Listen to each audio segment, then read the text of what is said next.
I mean, we're back. We're still trying to get some stuff up. I don't see any of our comments. That's okay. You got to come back out and open it back up. Oh, okay.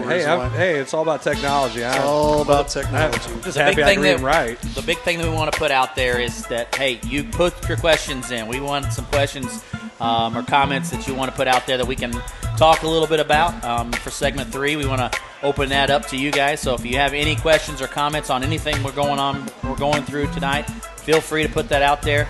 We'd love to comment or question or ask or talk about whatever you want to talk about. So we're up for that in segment 3. So keep that in mind. That's right. So get on there. I can't read the comments right now, but by God, we'll put get them out them. there. We'll figure out a way. They're back up. Yeah, they are. Are we pretty much back up? I believe so. We are good to go. Yes. Now, Jason, what were you saying? We were talking about point guards. Yes. And dribbling the I basketball. think I was talking about how, dribbling the ball is important. Yeah, dribbling the ball is important. I lost Tyler Reuter, and now I need a new point guard. And Blair needs a new point guard. You lost Caden Cook, and he's got a point guard. So it must be nice. We got it all settled When there. I need her. Yeah, you don't even know. Is she any good? I guess. He told me. Oh, you know he's seen film Oh, already. yeah, he's done his homework. Yeah, he's one of those guys. I don't know where he would have got that film from or anything. I don't know. Hey, can you not make your mic shake there, I'm newbie? sorry.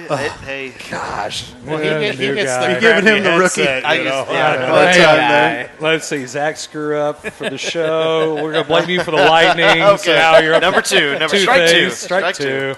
How are you with an 0-2 count? Baseball coach? You coach baseball? It's all fast hands there. You know, Oh. it's just put the ball in play. Just don't take the backwards K, right? Exactly. That's- You don't I like don't it, know foul any- it off. I don't know. Get you another pitch. I don't know anything about baseball except that was number one thing. Don't go up there and stand and watch the third strike. Just got to come in there swinging. Yep. And then I would be the guy who would swing at the stuff that's way up here. And coach is like, "What did you swing at?" You told me to swing. No matter where. Yeah, I was trying. Just don't hang it on your shoulder. By the way, I wasn't very good at baseball. Can't tell. Notice none of us were. We're all like, Good So job. let's go back to a little bit about what the summer is going to look like for our programs individually. I think that's kind of what we want to talk about a little bit before we get back in, before we go to a break. Since we had a break. We had about a 5-minute break there. I'll kind of start with our program just to kind of get it off settled here.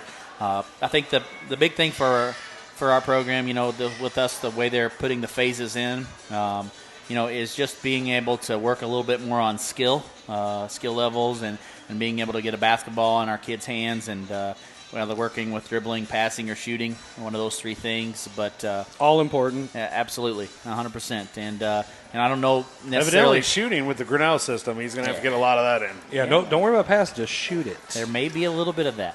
But the big thing for us, is just getting back in the gym with all the kids and being able to focus a little bit more on skill. But it's just it's going to be a very difficult summer for us, not being able to compete against other teams. That's something that we do a lot of in the summer with us playing in that next level basketball up in Lutheran South and Webster Groves that we play in as a high school level.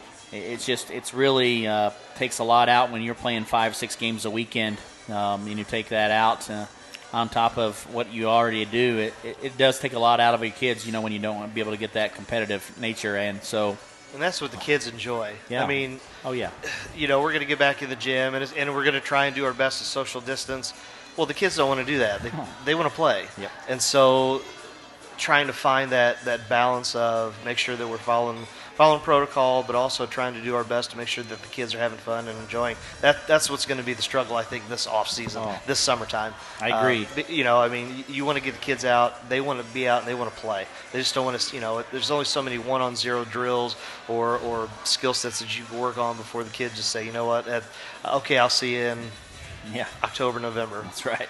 And that's going to be the difficult part, is to keep the kids engaged. Mm-hmm. We talk about that at Herky, and Coach Jarvis and I sat down and talked a little bit about that. I mean, we'd love to go Monday through Thursday, 4 nights a week and be able to get the kids in the gym. But at some point, you got to realize that we're going to try to do those 4 nights, but is it beneficial if all we're being able to do is skill work and conditioning? Because kids don't enjoy that. especially in the summertime. They enjoy that competition and that get up and down and play a little bit and, just to have a little bit of fun.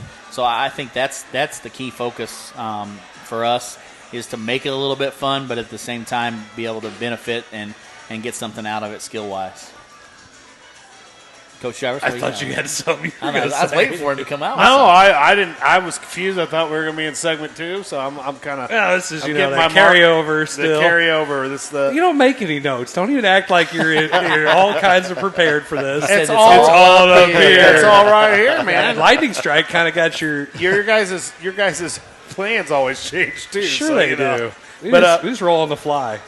Hey, Zach McTray. I see someone calling him What is Zach this? McTray. That's what he That said. is Brian Deering. Zach I think he McTray. may be the dad of the one that said we're winning state in girls basketball. That would be Yeah. Brian, good to see you. Good to hear from you. Yeah, Well, went what's to- this? went to What's high this school. McTray? Is there a Where's the story? McTray? No, there really Story is. time. No, story time. I'm no, gonna not ask. Bert. Brian, Bert's jump on story there. is- Tell us the story. And yes, Jeff, thank God, Blair is wearing his hat this week. yeah. All right, so when we're talking about our focus for the summer, and when you don't have the opportunity, and as much as we are more open than public schools, and when it comes to doing stuff, I'm not going to hide behind it. It's the way it is.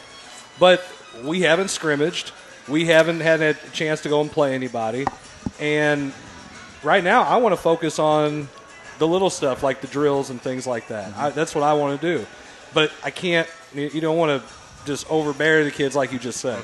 You want to have a chance to play at some point or even if it's just scrimmaging each other for the love of God, because kids want to play. And I look at it like this: if you tell kids they can't, and you tell kids you don't need to do this, they're going to kind of move like running water down a hill. You might dam it up. They're going to go around it. They're going to find places. They're going to go out to the courts. They're going to go to someone's house. They're going to play. They're going to go to the Y. They're going to go places they can go. They're going to travel to other parts of the state because they want to play. Right. The kids who want to play will find a way to play. Agreed. Well, they already are. And I know they They already are.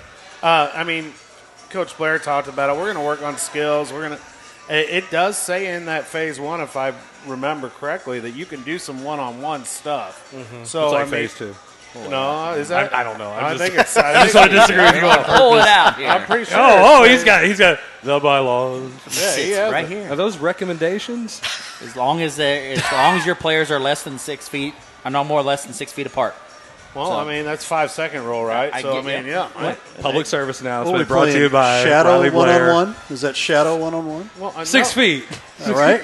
That's all you got to put my Wait, you hands can't on. get a closely guarded count at 6 feet. You got to be closer to 6 feet. right. Right. So, coach, you're not counting. I know you can't be that close. Stay back. Stay back. Sorry. That's just it's too soon. Might have been, but hey. So what's your focus going to be then, coach? Well, like I said, I'm going to have to focus on a lot of shooting, passing, dribbling, the things. I've looked at some of the others. My daughter went to a little skills camp on Sunday, and, they had them 4 at a goal, So, I mean, we're going to have to space them out. We're going to have to, try to make it as much fun as we can until that second phase where we can do a little bit more. I mean, I don't know what it's going to look like when it's all said and done. Because and again, that seems to be the common theme that we have is we can all sit here and speculate, and we can try to make plans, and it seems like if we make plans, they're going to change.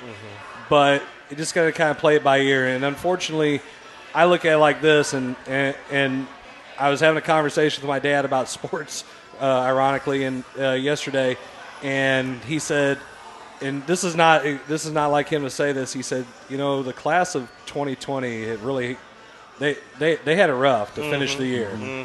And he said, I don't usually feel sorry for people. I really feel sorry for those kids. Right. And I think it's just as bad as last school year ended. I really hope that this school year does not start out on a wrong foot or a bad foot because of this. But we're also still 100% uncertain. We have optimism. There are, I mean, when I look at 28 Clemson players, Right. Coming down with coronavirus, they tested positive. Not all of them are, 14 kids are asymptomatic. But when you have that, it still puts that doubt in your mind. There's fear. There's fear there, and so what's going to be interesting is, at least maybe for the public school systems, what are they going to do come fall? I mean, I'm sure you've all received emails or surveys, probably like a lot of other parents have. Well, what's going to happen? What's going to happen come fall? And then what happens if there are no fall sports? But Right. are we going to get back in the classroom? I mean, we were talking over this weekend, with a big select tournament, talking to the officials and the umpires, and they said, what's going to happen? I tell them, hey, I'm a teacher, and what are you guys going to do? And they ask all these questions. We don't know. We have no idea. Well, then what's going to happen next fall? We still don't know. I mean, Yeah, I mean, I was watching ESPN today, and I was watching NFL Live, I think it's called, and one of the guys on there was just saying, "Hey, COVID's going to happen. We're going to try to play football, and every team's probably going to end up with someone with COVID. We got to prepare what we're going to do when that happens." And like he said, that person's going to have to go for 2 weeks, and then we're just going to have to continue. I mean, this is something that's not going to go away. So we got to figure out how we're going to deal with it when it comes. I mean, my fear is we put all this work in this summer, get ready for football season. Like, we've been having a bunch of football meetings and stuff. Well, we do all this work, and then we get in the first week of August, and they shut everyone down. Yeah. And then we're all sitting there going, and what is that, like he's saying, going to set for the start of the school year? Kids are not going to be excited if they're not playing football. Well, I they're mean, not playing none of this volleyball, is they're happening not- in a vacuum. Right. right. So, I mean, it's like you said, 1,000%, it is a part of life. There is no new normal. We don't know what school's going to look like. There's all kinds of ideas floated out there right now to appease the social distancing and how can we address when a kid does or a person does. What are we doing with fans? What are we doing as far as that's concerned? And we don't know. Right. I mean, we can act like we know a lot sitting right here, and we do in our own minds maybe. I mean, I'm the first to say I have no idea. Well, I don't either. My wife's always constantly on me because I'm a type 1 diabetic. She's like, you need to wear that mask. And I'm to a point of now, I'm just like, I'm done. Right. And if I get it, I get it, I guess. I don't want it. But, I mean, I'm going to try to do everything to keep from getting it. But it's getting to a point of where we're just going to have to learn how to live with it and learn how to play sports and learn how to do all these things with it. Well, I think the big thing about it is, and I take a lot of this, and even my own job and my own career right now, is we need to be more proactive instead of reactive. I think that sometimes you get in that situation where you don't understand how to deal with stuff, but we need to look up forward and say, hey, this is going to be a way of the future, and so where is that, and what does that look like? What do we got to do if this happens again? And so I think that, to me, is an important thing for us to do, and even as coaches and you guys as teachers. I think that's something that you need to focus on right now. What if we do go to a virtual online? What does that look like for you guys? I mean, but we got to think about that. You guys all got to think about that as coaches, as teachers, all of that. We got to think ahead just in case that happens, where we're not backtracking trying to figure out what we're going to do. And I think that's something that as someone that's in a business mindset, I mean, you got to think in advance, looking forward, and think about what could happen so that you have an answer, a situation that you can provide. Yeah, but the problem with that is this situation is not something that you can. Advance. I'm gonna, Well, I think you can if you understand that if there's a COVID case, what is your protocols going to be? What is it going to be as a program, as a school, as a coach? I mean, how do you handle it? There's going to be protocols, but then I kind of look at it like plan A, B, C. But you have something. You have something. AA. I mean, there's different things that you got to try to. Phase I agree. 1, Part A. Part A, Right. Section 2. I mean, but at the same time, See I think page you have 154, Section A, Article 5. Article 5. So basically, we're going to make this into the Misha handbook. like a Misha handbook or something. If you guys really want some good reading, find that online and really dive into the Misha handbook. It is really good stuff. That's a good place to stop or talk about Misha. But we'll go to break here and we'll come back and talk a little bit more about that. Some Yeah. music's playing. I know. It's always with Riley. when Blair's There's talking, third it's Riley always- interruption of the day. Yes. Deal. We will be right back.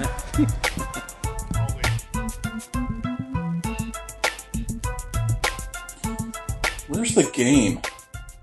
Where's the game?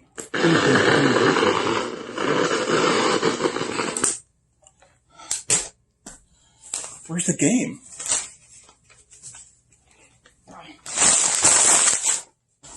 There's the game. Livestream STL, now available on Roku.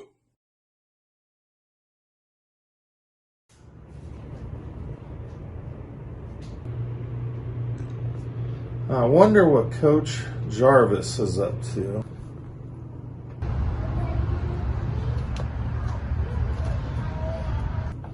Jason! Jason! What's up? What's up? Man! Oh, hang on a minute. I got a call from Blair. What's up?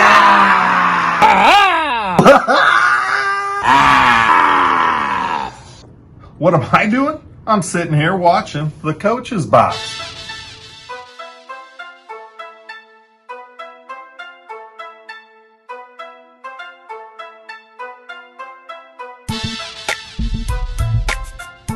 This must be a wrong number.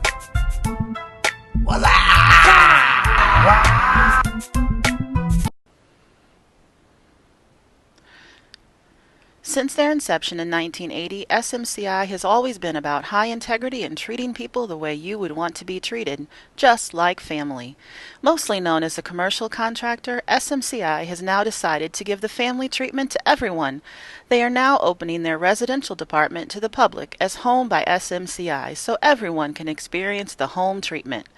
Everyone deserves maximum comfort in their very own home. Isn't it time you come home? Contact SMCI at 636-337-4444 or on the web at homebysmci.com.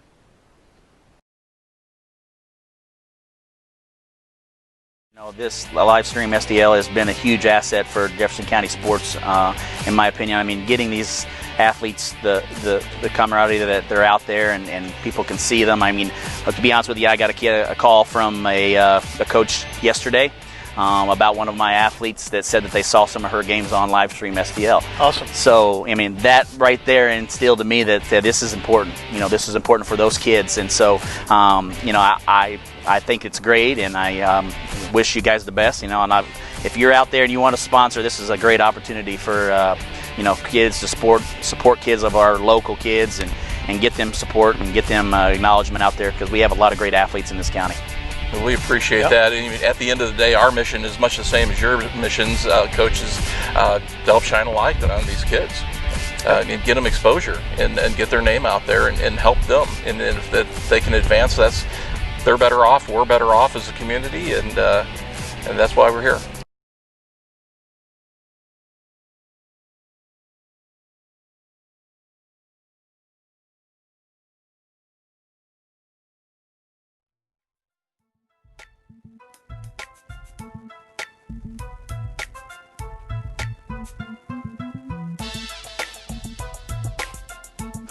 All right, we are back. Thanks for watching the Coach's Box. We are experiencing a few technical difficulties, I guess, due to the weather here. We're looking outside, and it's a little gloomy out there, but appreciate everybody being able to stay on as much as we can here. And before we take it to our next segment here, thank you so much for watching, number one. And number two, you can reach us out on all of these different outlets here. Pull these out of the way here. Facebook, YouTube, Twitter, the Roku channel, Twitch, Periscope, and Instagram. So check us out on all of those outlets. And if you're interested in the Roku channel, this is how you get a hold of it. You go to log into videos.tkdssports.com for the Roku channel. We're watching the Roku channel right here, live from La Pachinga right now as we speak. Don't forget this Wednesday, we've got Jeffco Diamondcast baseball, 7:30. It'll be 7:15 is our approximate pregame. That will be between the JC Blazers and the Rock Memorial, where we will be broadcasting live from our brand new sponsor, the Jeffco Diamondcast Home Dome, brought to you by Home from SMCI. We appreciate the folks over at SMCI. And also, we appreciate Justin Neal over at USA Mortgage being one of our sponsors for tonight's show and the rest of our season here. So if you're interested in sponsoring with us, we'd love to for you to get a hold of us here. And you get a hold of us by going to 314-852-4398. Give me a call there. Or you can go to livestream.stloutlook.com. Sponsor with us. And don't forget our wonderful folks here from La Pachanga Mexican Restaurant over at 1185 Scenic Drive in Herculaneum. Give a call at 636-475-4888 or log on to lapachangamex.com. As we go to our next segment here, I'm going to open up the microphones here. Mr. Miller, take it away, my friend. Well, I think the best thing we can do is really kind of go into a little bit about yesterday being Father's Day, and I think I haven't met Zach. I haven't met your dad. I know I met your dad, and he's better at golf than me, which doesn't take much. Ray, don't comment. I'll vouch Jason, for that. I don't know if you've met so. my dad. I mean, he's at all of our games. He is? But he probably didn't want to ever meet you Yeah, after, that's probably for our games. Yeah, I don't think so. He's probably Maybe when you're at Grandview, he would have liked well, it. you know, a couple of those Not times now. for sure. Not now. But anyway, as it goes, I think all of us have had an impact one way or another with our dads, not only in our lives as obviously young men growing up into who we are now, but then as coaches and kind of those sorts of things. So let's just kind of use this time, and this is our Father's Day special. Let's talk a little bit about that and talk about the impact your dads have had in your lives, and I'll do the same.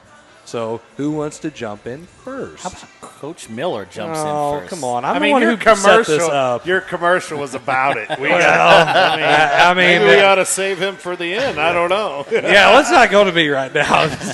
I don't want to talk about it and then just jump in and be the first guy to do it. I just wish that we got some internet signal down in Annapolis because I'd love for Chris E. Miller to be on tonight watching man. this. Well, So first would off, I. it's kind of like if I don't know if we have enough time to have my dad come in and talk without it just pretty much occupying the entire show. Well, we'd just sit over there and he could sit right Yeah, here. he can and just sit here he'd do the talk. show and then tell us exactly what we're doing wrong. He's like, I'll tell you about your season. Anyway, he's not, well, he can be, but anyway. Zach, you're still on the interim. We're still trying to decide where to Interim keep you on basis. the All right. island Let's make kind of him thing. start You get to first. start All first. right, all right. Well, I would imagine, my dad, just like all of your dads, was vital, was always there. Dad, he worked at, we lived in R7. He worked at the River Cement, the local cement factory, and worked in the labor pool pretty much 90% of my life growing up. It probably wasn't until late high school where he transferred out of the labor pool into the lab. But, so we're talking about, hard work, 10, 12 sometimes if the kiln went down, 16-hour days, but always found time. It didn't matter. And I worked there as college help for summer, so I understand what it's like when it's 120, 130 degrees, and you got to have a respirator on for your shift and you're shoveling and all that stuff. But it didn't matter how tired he was when you got home. Hey, Dad, you want to play catch? Yeah, sure, let's do it. Never missed a ball game. He coached me in the Little League. So, a lot of the values that he taught was really just work ethic. It didn't matter. Even if he was sick, he was always going into work. Rain, snow, all of that. And so I think really the best takeaway from Dad is just that work ethic. And what I try and tell my son, I tell Ethan, you're born into this world and you have your last name, and that's basically about all that you have. And so make us as a family proud, and really your last name, do everything you can just to build on that. And so, that's a big takeaway from Dad and the grandpas and all that. But just hardest working guy that I know, but still always found time to, play catch, shoot hoops. Didn't matter. Right. You want to go, Jason? I'll jump on here. I'm fine. Well, I'm the youngest of three boys, so my dad had his hands full. He worked at Ameren UE as an not his entire career, but for 27 years of his life, and he worked swing shifts. And if any of you ever worked with or lived with someone that works swing shifts, summer times were rough because when he was working midnights, and he helped build some of this stuff. We had a baseball field in my backyard. I mean, I lived out in Hematite. There wasn't a whole lot to do. Right. So you were either playing football, basketball, baseball, something. And you stayed outside. And we were outside. So if Dad was on midnights, you were gone. And we usually weren't around our house. We were like gone, like way far away. But if we happened to stay and you wake him up, during those midnights, it was kind of rough. But one of the biggest things I learned from my dad was work ethic. The guy never missed work hardly. Back in like 1985, he fell off a 25-foot ladder. I think it was 84 or something like that. He had enough sick days that he could have been out for a year and a half and it wouldn't have mattered. He was out for a long time. He broke every rib in his body. And so one thing I learned the most about my dad is, no matter what happens to you, you just got to keep plugging away. And he coached my brothers probably more than he coached me, but we had a backstop at our house he built so that we could, pitch and practice, and he would catch us. We still have the catcher's mitt at his house right now, and, those type of things. My dad pushed us. He worked hard so we didn't have to. He didn't even want us to really get jobs in high school because he wanted us to concentrate on our academics and our sports. And that's kind of what always drove me about my dad. And my dad's, like Zach said, I would say my dad's the hardest working man I've ever known in my entire life. And, I always tell our kids at the beginning of the school year, we talk about, give a background of ourselves. And I always talk about, I give them these list of questions they do, and one of them is, who's your hero? And my dad doesn't even know this, but I always say him. And then I explain to my class why. I mean, he worked swing shift and did all this stuff. My mom was lucky enough. He told her once she had my brother Dave, my oldest brother, who's 9 years older than me. He's really old. He is an old man. Yeah. He is an old man. I hope he's watching. I hope some of his old friends are watching too. But, at least he didn't get kicked out of a basketball game. No, he didn't do that at all. Just one. I think he told me about, why are you guys bringing that up? I don't know why we're bringing that up. I mean, because Blair wants to deflect all his technicals and get thrown out of JV games and stuff. But so anyway, I got totally off track Sorry, there. Coach, Thanks, sorry. Blair. He's getting interrupted so much. He's got. We got Jarvis interruptions. Get those down now. Gotcha. But working the swing shifts, doing all those things. One thing I can say about my dad, he never missed our games. If he had to work a double, sometimes he had worked 16 hours and then showed up to our basketball or football or our baseball game, and still does. And still does. And even though now I'm a coach and he's had to sit through some miserable games, and he's sat in the stands and had to listen to some people say some horrible things about me, and he still comes all the time. And and that's special. Dad does the same thing, and you guys as Miller's well. dad does. It's special, that they continue to do that. I mean, they could be on a golf course, or be, who knows where, but that they still come and they still support us as their son. So, that's special. It's awesome. I mean, and it was hard to get him to start wearing the black and red because, all three of us went through Festus. All three of us played sports through Festus, and, that was kind of enriched in us. But now, we're Black Cats. I got both my kids going to be there this year, and my dad, he's supportive in everything I've done in my entire life. Yeah, college, I put him through. I put him through hell a lot of times, and and if it wasn't for him, I probably never made it through college. Well, I know Riley's got a little different. A lot of people down south think that my dad is Coach Miller, even though he is not. It's so funny to me. It is insane, but your dad was actually a coach, right? So you have a different dynamic than the rest of us. So talk about that. Well, I don't remember it, but I've seen pictures of being, in a little car seat at a baseball field at 2 years old or 18 months or whatever I was, right behind home plate, watching my dad coach Legion baseball. So, those are the things that, that I grew up with. I grew up in the gym or on the baseball field year round. So, it was kind of embedded in me a little bit. that coaching mentality. But as far as what my dad has kind of taught me, two things that stand out to me is one is he teaches you a lot, taught me a lot about character. Most important thing about is whatever you're going to do it with high character.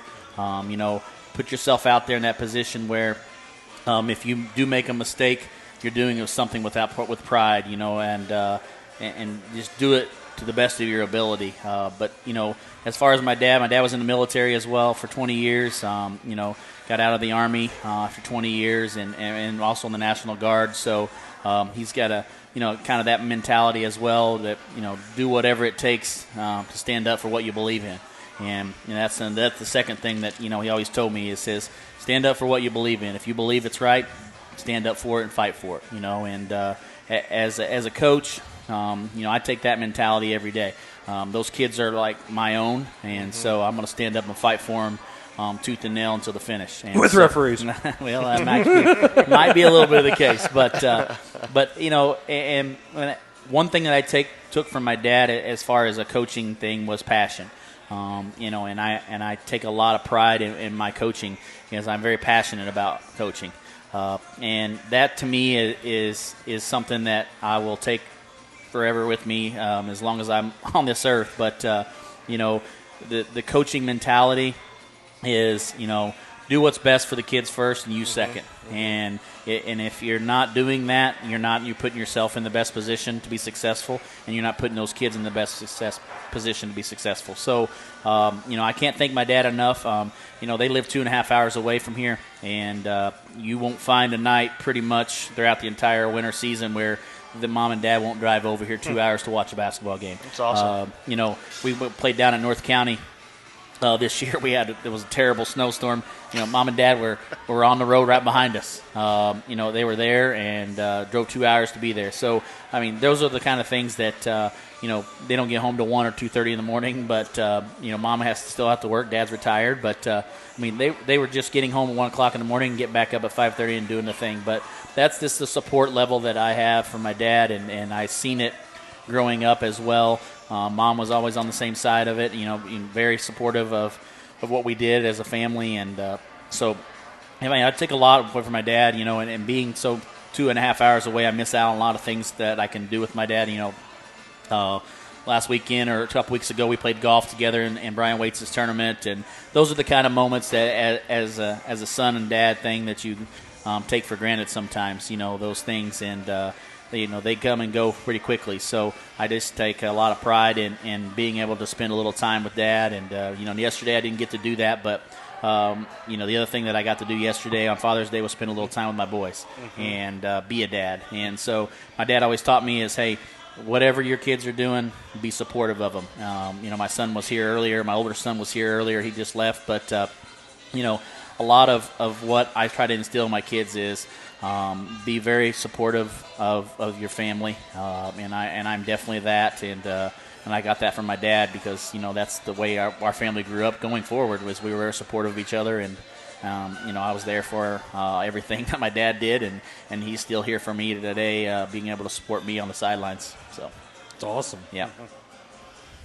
You're just looking at me like I get a little emotional. I can hear the snare drum. I remembered what I was in the middle of saying earlier while he was talking about that. My dad told my mother not to go back to work. She was a teacher, and that was part of the reason we have a lot of teaching in our family. And he wanted her to stay home and take care of us boys. And boy, she had a lot of work to do to take care of 3 boys, and just to feed us was one of the biggest. I'd bring some people to our house to eat, and they'd be like, how do they have 6 different sides with one meal? And I'm like, dude, I got 2 older brothers and me. We eat. That's right. So. I bet you guys weren't rambunctious at all. Oh, no, not at all. Not at all. So I got a question, Jason. Here it is, I don't really pay attention to a lot of that stuff, but what's the nickname of all 3 of you guys? Well, we did. It started with Dave. Okay. Well, he's been called Meathead, Lockhead, whatever head, but Jughead is the one that stuck. Right. So, right. Yeah, we got Jughead. My brother, who's in between me and Dave, the middle brother, he didn't have quite as big a head as me and Dave do, but they still called him Jughead, and I'm Jughead number 3. So Does that come from anybody? Like, I mean, nobody. I don't know how Dave got it. Something to do with just because he had such a big head, they call him Jughead. I don't know. I mean, he could tell you more of a story about it. I'm sure there's guys, some of them watching, Waits could probably maybe tell you a little bit more about it. I'm not sure exactly where it came from, but yeah, I've been called Juggy, ever since. Yeah, so I can see if people are afraid to maybe ask these questions or comment because it's like they're going to open up some kind of Pandora's box or like, oh yeah, we can't put that out there for these guys. I think it'd be great. Well, I mean, I just inherited it. I was the third, so I mean, I just kind of inherited it from my brothers, but. I always noticed that on your posts and stuff. Jug House number 3's house or whatever. Yeah. So. Jughead number 3's crib. Jughead's crib. There it is. There it is. Crib. Yeah, that's right. It works. It works. And you guys had some really good dad stories. All right. I guess we're moving on. Look at us. We are all waiting. I did like to listen to the coach part because Dylan, you were talking about Dylan's been to basketball games since he was 6 months old, so it was good to hear that. And so he's had to put up with that. He's been on a football field or a basketball court since. And the hardest thing for me growing up was being around some of my peers, that had my dad as a coach, and hearing sometimes they didn't like something he said or did to him or whatever, and you had to listen to that. That was one of the hardest things as a kid growing up, and when Dad was coaching, Well, I'm sure Dylan's already had to deal with that. And it's a very difficult situation, but I think that down the road, I think I learned a lot from that and how to deal with that, because it was not easy to sit, on the sidelines like you had said, like your dad, and listening to people badmouth your dad on the sidelines for whatever he's doing, and not to say anything. Dad always told me, hey, stand up with character, don't say anything, just listen and listen to what they're saying. And respond in your own way away from it. There's some good things coming up here. What did we say Blair's nickname was? Your mom Donna is Blair. asking right now. Noodles. Like, Noodles. I ain't going to forget it. Noodles. And I almost brought my license plate today, and I was going to set it up right in front of me, and I was like, I'll wait for that. You had a license plate that had noodles on it? Oh, yeah. I'll bring it next week. Please do. Please do. That's one thing that Dad, and like we talked about it already earlier in the show, one before, but, I'll know when he's at a game. He wants to get my attention. He yells noodles across the gym floor, and only him and I really knew that. And so when I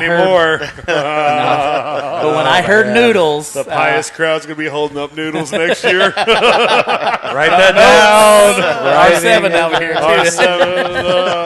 R7. But that was one thing that Dad always said yelled on the sidelines, and so that gets my attention. But that's I don't normally listen at all anything on the sidelines, but when I hear Dad's voice yell noodles across the floor, I know my eyes immediately turn to where he's sitting at. And Jeff Whitener asked, "Do the rest of you have nicknames?" Yeah, Zach. Before we get, I'm putting off your dad thing here. Man, it's like the encore of this. This is we already got McTray as one nickname. You got McDreamy or something too, or is that McTray from shooting a 3? Is that what it may be? I guess. It said as soon as he walked in the gym. All right. What's the nickname that your dad would has given you? Can we say those? Bubba. That's about it. Oh, That's about it. That's a good one. Yeah. What nicknames has your dad given you, Mr. Well, I mean, some of those Probably we a can't lot say of on the four-letter air. words. I don't know that we can say that on this family show. Well, that's family true. show. I'll give you a hint though. He was really great about my dad said there's so many layers. He's got like 4 pages of notes about it. Oh, thank you, Ray. Thank you. Saved by the music. We'll come back for segment 3 for Coach You got an Miller. entire segment just for you. And we're going to cut to you, Ray. I kind of did that as a joke, but I guess we will cut away. I mean, it is that time. We can cut It away. is that time, and we will be right back.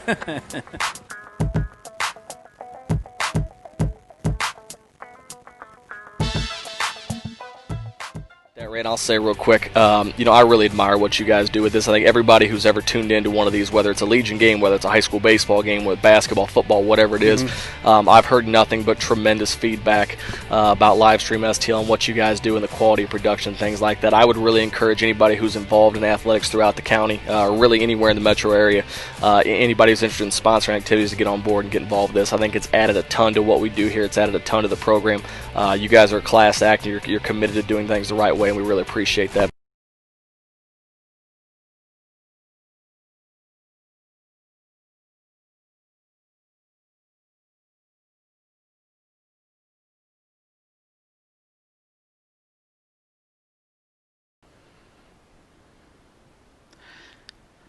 Since their inception in 1980, SMCI has always been about high integrity and treating people the way you would want to be treated, just like family. Mostly known as a commercial contractor, SMCI has now decided to give the family treatment to everyone. They are now opening their residential department to the public as Home by SMCI so everyone can experience the home treatment. Everyone deserves maximum comfort in their very own home.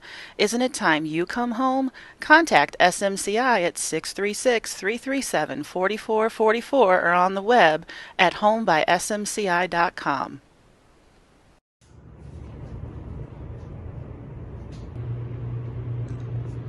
I wonder what Coach Jarvis is up to.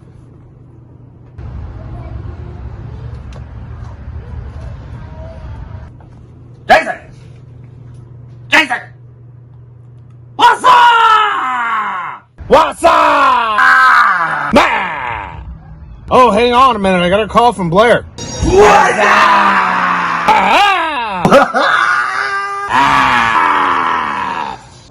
What am I doing? I'm sitting here watching the Coach's Box.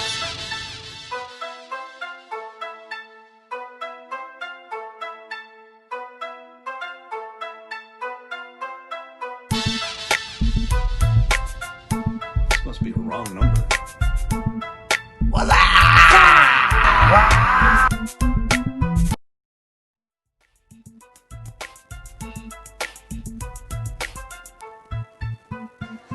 Just letting you know what's going on this week. Jeffco Diamondcast Baseball out at Rock Memorial. That'll be Wednesday at 7:30. 7:15 will be our pregame. Jeff Whitener and myself will be having that game in its entirety. So tune in to Livestream STL on all of our outlets right here. And if you're interested in that Roku channel again, this is how you get a hold of it. Videos.tkdssports.com. Check that out. It's $4.99 a month. Also, if you're going to be tuning in to our game Wednesday, don't forget we'll be broadcasting live from the Jeffco Diamondcast Home Dome. Thank you, Lawrence Kroedinger over at SMCI, for naming our dome, which you guys haven't even seen it yet. We've got a brand new dome. It's screened in, and so we're talking no mosquitoes. It's pretty sweet. I'm loving that. Pretty sweet. So you guys got an air conditioning unit too? We're working on that. Actually, Riley had an idea for me, and we're going to work on something like that. Yes. So also, don't forget, we've got Main Street Sports coming up this week. I believe it's going to be Thursday at noon.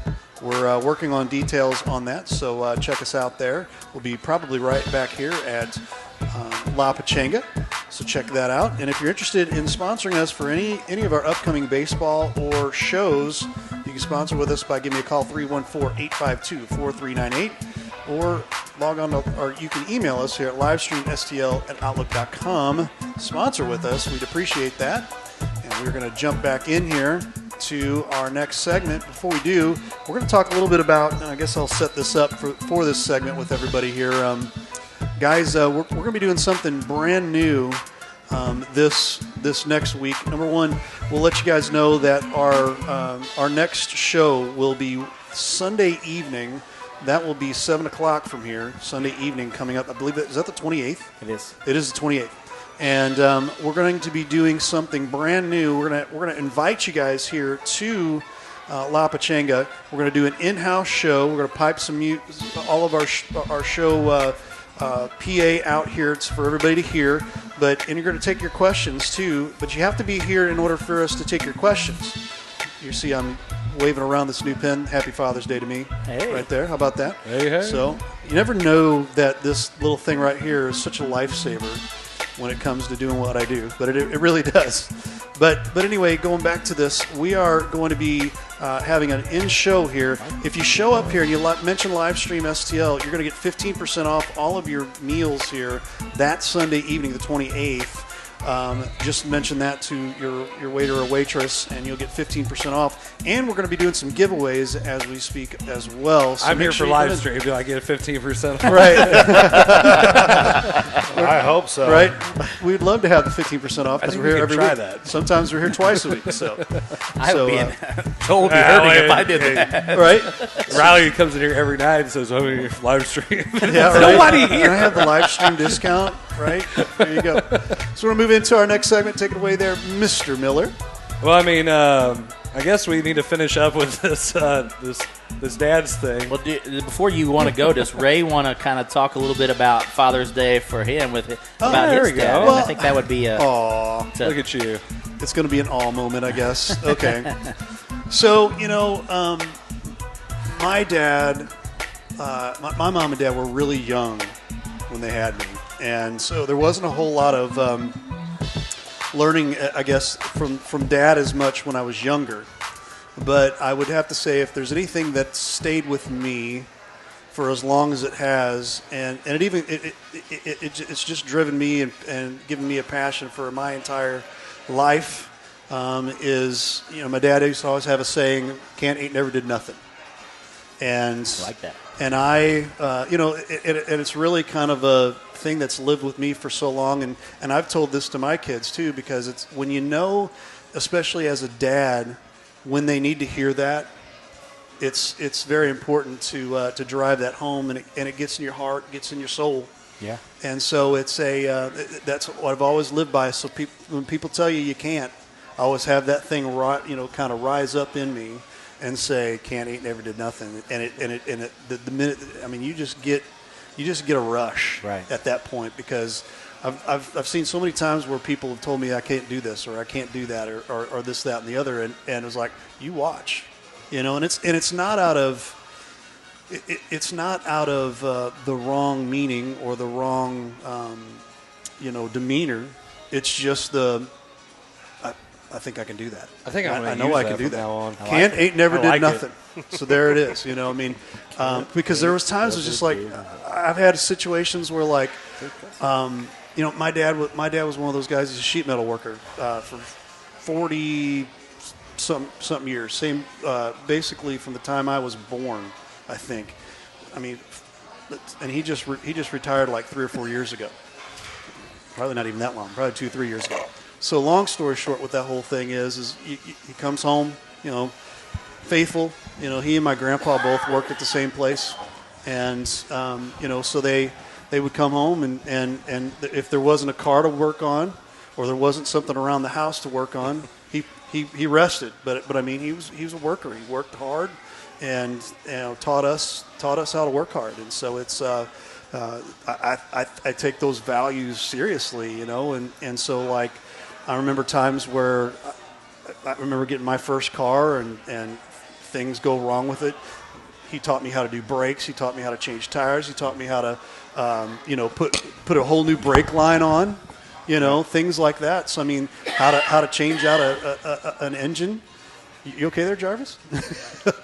But it's it just is what it is. I mean, that's the way we lived, and it's values like that, and it doesn't seem like it's that big of a value, but I mean, that's just been the motivation of our being and our lives, and I've taught that to my kids, and when they say you can't, I was like, hey, wait a minute, can't, ain't never did nothing, come on, let's go. Right. You can do this, so that's the big thing that I've always pulled away from my dad. Good. So there you go. Keep awesome. that. So when you see that on the back of one of our shirts for Can't, ain't never did nothing. Ray's gonna be like, you stole that. Halbrook. Let's put Halbrook underneath it. Copyright. That's right. Mr. Halbrook said that. We're using it. There it is. Well, I guess I'll finish up on this. All right. Can't wait. Buckle in. Gosh. Here we go. Hey, Let's get started. Everybody get ready. I mean, I've had an interesting relationship with my dad, and being an only child, Surprising, I know, right? Being an only child was really, really tough sometimes, but my dad was a union painter, and he did it for, God, I don't know how many years, probably 30-some-odd years. And you know, at one point, I mean, I always thought my dad was probably one of the toughest guys I know. He grew up in South St. Louis. He grew up at a time when you had to fight pretty much anybody. Yeah. So he always had that chip on his shoulder. He always wanted me to have a chip on my shoulder. I grew up, I was a little shy and backwards and bashful. I know it's hard to believe. No. But truthfully, that's kind of how it was. And I was kind of a little bit the exact opposite when it came to some of the stuff that he did. And I was pretty passive, and he was not. He always believed that people, if you want something, you have to go after, you have to achieve it. And if anybody tries to get in your way, you just kind of run them over. And that's kind of how he really taught me. So one of the things that I always took away from him was just how hard you guys all said. And I think that's one of the things that he really tried to impose on me was you're going to have to work hard. And he always wanted a better life for me. He would work out of town. He would live in a suitcase for months. Back when you used to have those prepaid phone cards and you call from a payphone. And that's how I talked to my dad for many nights when I was growing up. So when we bought the farm, we moved. We used to live in Arnold. We moved to the farm in Annapolis. It was a different life than what I was accustomed to. So you had to work hard. And he once I got to the point where I was old enough to drive a tractor or to build fence or to do those things, I was doing it. And there was no questions asked about it. And there wasn't anybody else I could pawn any work off of. Now, the funny part is my dad wasn't exactly mechanically inclined, so there was times where, now, if you don't know this or not, here's your life lesson for the day. If there's a diesel engine, do not run it out of fuel. And he'd be cutting hay, and all of a sudden that thing would conk out because the fuel gauge didn't work on it.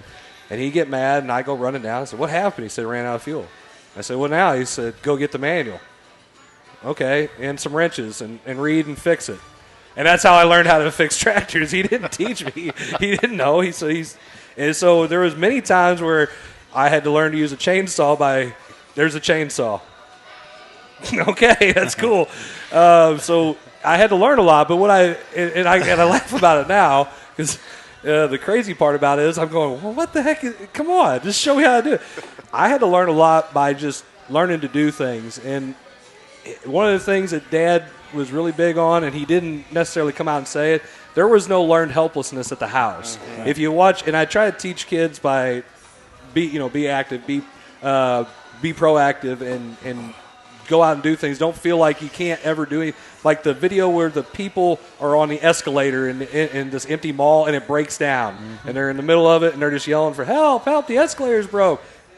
And kids laugh at it, so why don't they walk? I go, that's great. Why don't you guys figure this is called learned helplessness? This is how people are. That was not allowed. Right. So I had to learn from an early age that this is how it is. So kind of like what Ray said, I wasn't as athletic as my dad. I wasn't because he was a great basketball player, a baseball player. Anything he picked up, he was really good at. So I had to work. I had to blame my mom. Her genetics were not as good as his.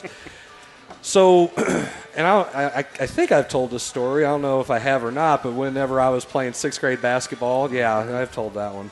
And, I had to cry and stuff because he's all coming off the road. And so it really motivated me because my dad was my hero. He was the guy I wanted to impress.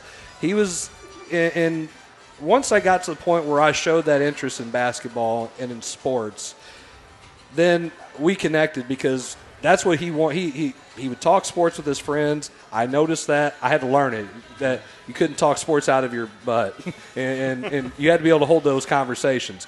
So then that kind of got him more interested, and he saw that I was taking it serious. And I developed a love for basketball because of what he put out there and how important it was for him that sports were for him. That's where I developed it from. I know it's probably like the backwards way of doing it, but I wanted to impress my dad. Mm-hmm. Right. And I never did get to the point where I fully impressed him because I could score 27 points in a game. I do remember specifically riding home and him going, well, you let that guy score 15, so what does that mean? You only scored 12. Right. And it's like, well, good God, man. I mean, this is like the best night I've had in my life. And that was kind of how things went. And he's very very tough to get a compliment in.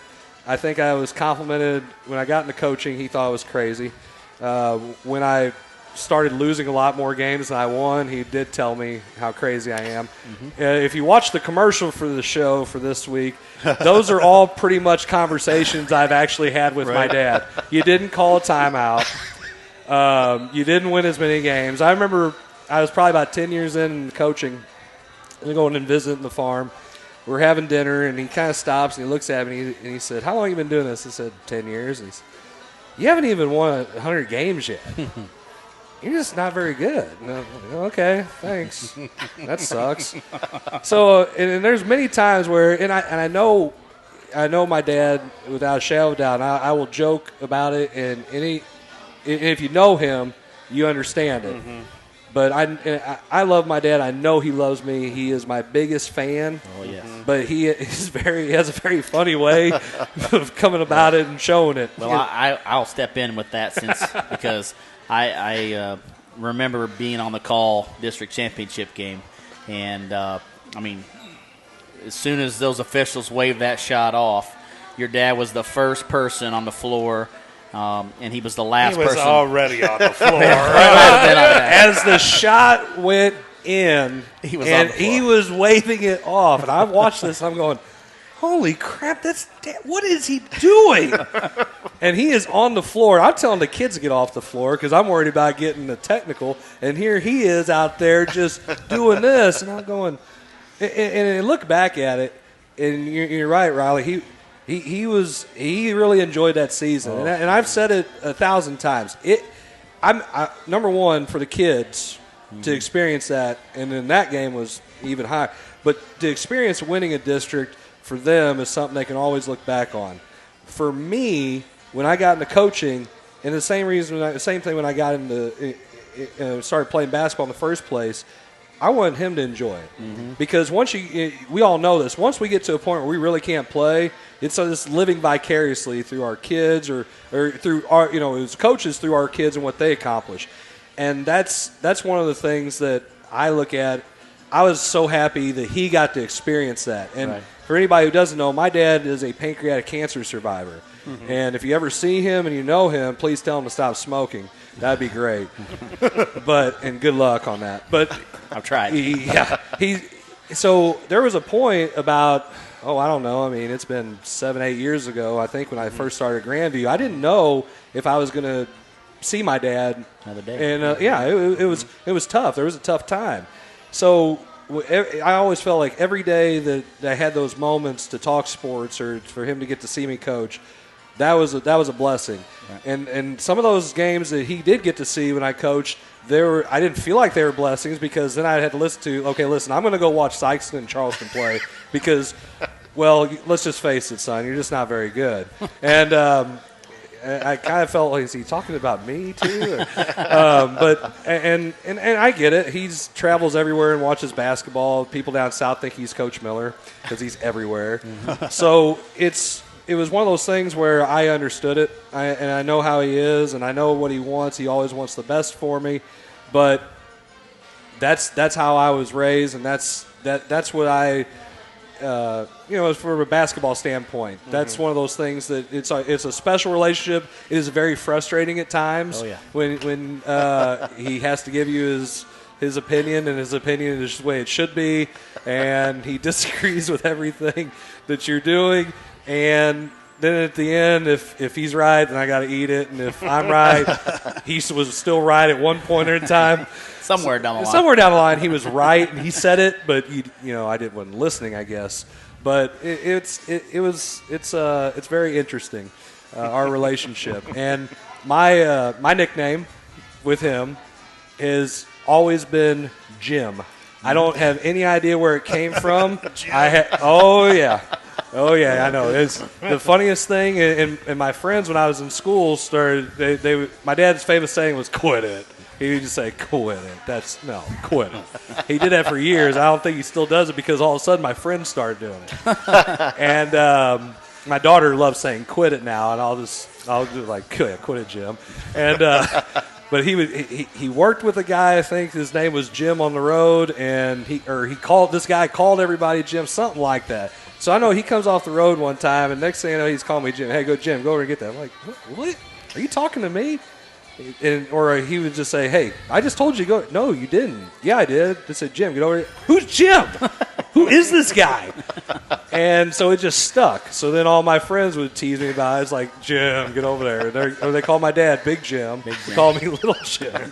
So this was one of those things where it's just like, Jim. Or it's a true story. He's looking across the court at me because he'll sit. I always call it the 50-yard line, half court, right in the middle. And first he likes talking to the officials after halftime when they take the ball out of bounds. And the second thing he likes to do is he likes to give me hand signals. Mm-hmm. Call a timeout. I'm like, stop. Or get that kid out. I'm like, stop it. And so after a while, and this happened when I was in school too.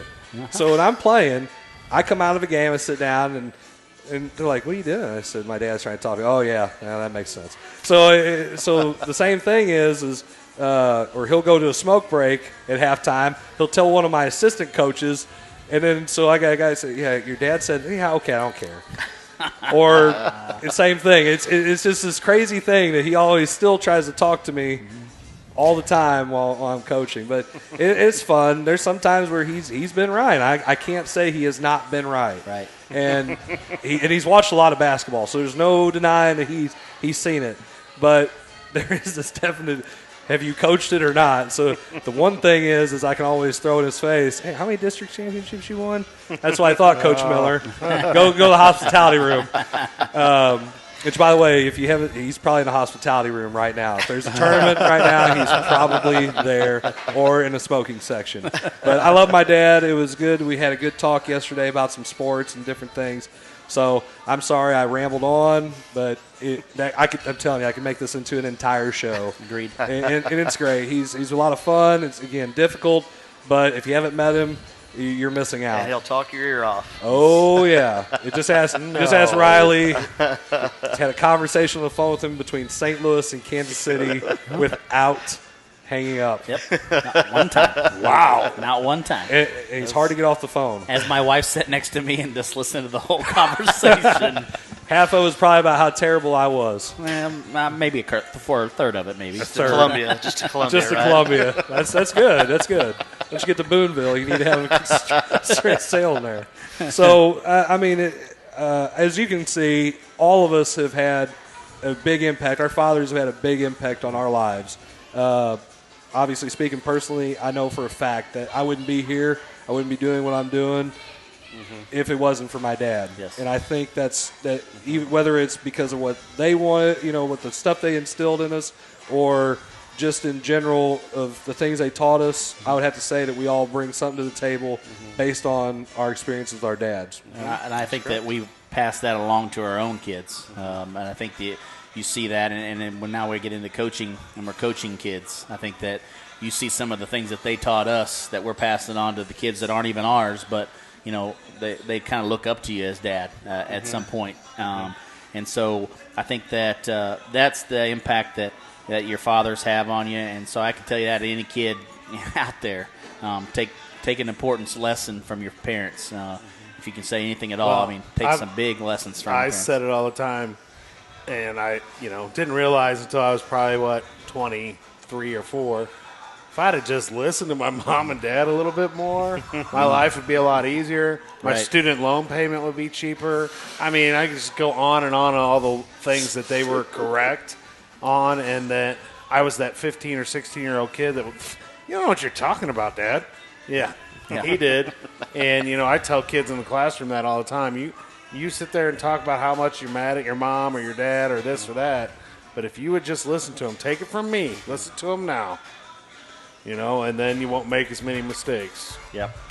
Well, I think if we take the lightning strike out of it, we've had a pretty long show, but I think, especially whenever we're talking about our dads, we we can obviously do this and put so much into it. Agreed. Because there's just, again, so much that they've instilled. So it's been a fun show. We're going to turn it over to Ray and for the guys. Thanks for tuning in. Ray, go ahead and send us home, man. Absolutely. Thanks so much for watching. Sorry about the difficulties, but I think we got ourselves back on track. I wanted to just remind you one real quick. It is really black out there. It looks really scary out there. Those clouds are dangerous. So before we get pounded with another storm, we'll let you know about our Coach's Box live this Sunday evening. Come on out. We want to invite you out. Be here. Make sure you get here. 15% off of your bill by mentioning Livestream STL. Come and listen in to the show. And also, we're going to be doing some giveaways, maybe like a gift certificate, maybe some drinks and things like that we might be giving away. So make sure you come in and mention Livestream STL. Get and the if you've Brothers got Pizza, questions, right? yeah, you can get the Brothers Pizza, or you can get what I like. I like the chicken quesadilla here. Swirls composer. So, hey, there you go. So I think the big thing, Blair special. the Blair special, yeah. the big thing about it is Yep. we'd like to see you in here. One thing that La Pachinga has done a fantastic job of is allowing us to come in here week after week and take over this little space that we have. But they've been very gracious to us, and so we want to give back to this business to be able to say thank you for allowing us to come here week after week and being able to do this show. So if you're out there on Sunday evening, come on out. I think it's going to be a fun show. You're going to have a lot of fun events for this Sunday night. We're going to have some questions and that Ray is going to ask us coaches. We have trivia coming up. It's Kind of nice. like the 4 o'clock fight on 101 ESPN, and so us four are going to go after each other and see who has the most correct answers. So it ought to be a fun show on Sunday, and we'd love to have you here. Like I said, Ray mentioned about gift certificates. I think that's going to be, you have to come in here, you have to ask questions live for those to be entered into getting those gift certificates. Must be present to win. I'm calling Zach McVay winning this week. Do you? Yeah. Wow. Dark horse, right? Dark horse. About that, right? Hey, trust me, I've actually covered your classes. Criminal Minds action. There you go. Tons of useless trivia coming. If you ask Lawrence Crodinger, he's going to tell you that Chris Miller is the man of useful knowledge. Yeah. He has all the useful knowledge you need to know. From what we heard, you guys cleaned up the last trivia. Okay, I'm not going to make myself sound like a complete nerd. Just a little bit. He said he answered one question out of the 100, and you answered 99 of them. No, I didn't. No, Shooty was on top of it. I was just there. I can tell you, I'm not winning. What?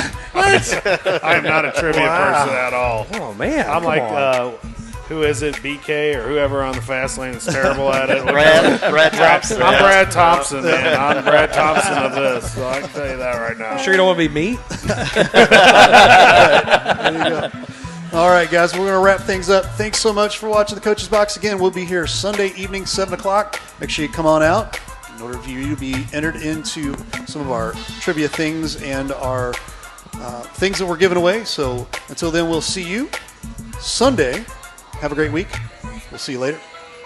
Bye-bye.